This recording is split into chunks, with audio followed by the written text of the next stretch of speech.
hanya gajeriya ta yanke duk ce ne na ce na dora ku akanta ku daina tsorata ku daina wahala ku daina bazama in wani ya jefe da shi an ci na gaya muku ga abin da za ku yi cikin sassauƙan lokaci ku wuce duk wanda ya ce Abdul Jabbar dan shi ne ba rigima za ku yi ba rudewa za ku yi ba ku tambaye shi me ya shi a agunsa cikin nan magana na an wuce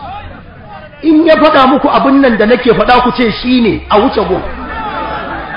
in ya faɗa muku wani abu saɓanin wanda nake koyarwa a gun nan ku ce kawo gun in ya gaza kawo ku ce to ya gaggauta tuba ko Allah ya min shari'a da shi lahira shi ke ba shi kenan ba a wuce gun da ku ci wahala ku ci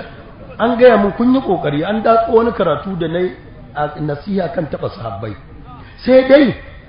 da aka kawo naji sai na ga ba a mahallinsa kuka sashi ba ba a mahallinsa ba ne dan na yaba muku kun yi iyayen kokarin ku ne saboda abinda a ganin ku kuke ga taka za a warware dalili na cewa ba a mahallinsa kuka sashi ba a kyakkyawan zato na ban ji karatun da yawa ba iya dan gun da aka sani amma bayan da ta daga wata tafiya na yi karatu sakamakon wata tasha da wani yaro gaɓo ya buɗe na zagin sahabbai kuma zagi shi yake na jahilci kuma zagi irin zagi na yan tasha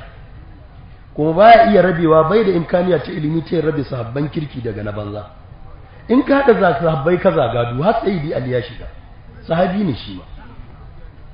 in ka ce dukan sahabbai ko mafi yawan sahabbai duk yan wuta ne ya za ka yi da sahabin Badar kawai zan kawo anan na Badar kawai yadda hakim ya rawaito daga Ibn Sirin isnadi sahihi a Safinu sai da aka kashe 240 da yan kai ya za ka da waɗannan duk imani suka da na Badar kawai na ba Badar nake son ce ba na bai'a na bai'a sabban bai'a kusan 300 aka kashe 200 da kusan 50 aka kashe na bai'a kawai ya za ka da waɗannan sabban da suka fito na fito da Yazid aka yi harra a Madina ya karkashe su ya za ka da su ba su tare da Muawiya ƙarfinsu aka fi ya za ka da su wannan shi ne nasihar da ne cewa mu dinga tafiya idan mu buɗe in muka ce mu yi kuɗin gora kan sabai har imami ya shiga duk makamansa yana daga cikin manyan makamansa kasance su sahabi shi ne ni nasihar da ne amma yanzu da muke karatun nan an fake a bayan sabai an kace-kace da ma'aiki ka ɗauko wancan karatun ka ɗora ai zai zama bai hau gunsa ba saboda wasu ba za su gane tsohon karatu ne ka ɗauko ba za su ɗauka warware maganganun da na yanzu nake ina baya yanzu wannan maganganun sadda na warware su na ridda ana cewa da annabi kwarto yanzu sahabin da ya ruwaito wannan akwai ja da baya kan karo da shi sai ku ci yasa na ce ba yanzu a dagar da muke muna yaƙi na mu ɓamɓare jabun sahabbai bai dace a ɗauko nan kalmar da nake magana a wata munasaba a ɗora a yanzu akan wannan yanayi matsayin da muke ciki wanda wallahi har wahabiyan da yawa sun karyo linzami sun fahimci famfar ne mai barnar da aka ɗora su akan ta albarkar karatuttukan nan da nake kuma kwa sa a juya da linzami a margaya a mai da yaƙi baya ba a yi haka kawai sai ku tafa a shafukanku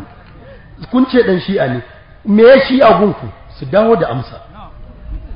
idan kun ji ce daidai da koyarwa ta shikenan ku tabbatar ni shine in ta saba da koyarwa ta ku tabbatar da duniya sun mun kage ni yanzu ba wani suna da yake burge ni a addini da kowane adireshi gaskiya kawai ta ce hanya ta dan mun ga ce sunna an ce mun dan sunna ne ni ba za ku yi murna to ga sunnar yanzu irin abubuwan da yake cikin ta me tsarkin har abin albari an ce da mutum ahlus sunna yanzu ga hadisan yau zan dada fito muku da wasu amma fa in kuna da lokaci zan dada fito muku da wasu altafan sunna kuma an ce ahlus sunna duk wannan kazantar na cikin ahlus sunna din haka ni yanzu duk wani suna a guna ni a rane koma baya me gaba na gaskiya inda gaskiya take kawai ni nan nake wannan shine tambihin da nake dan gaba da Allah a kula amma fa ba cewa ne an yi ba daidai ba kun yi ijtihadi sai dai ijtihadin kun yi kuskure kuna da lada daya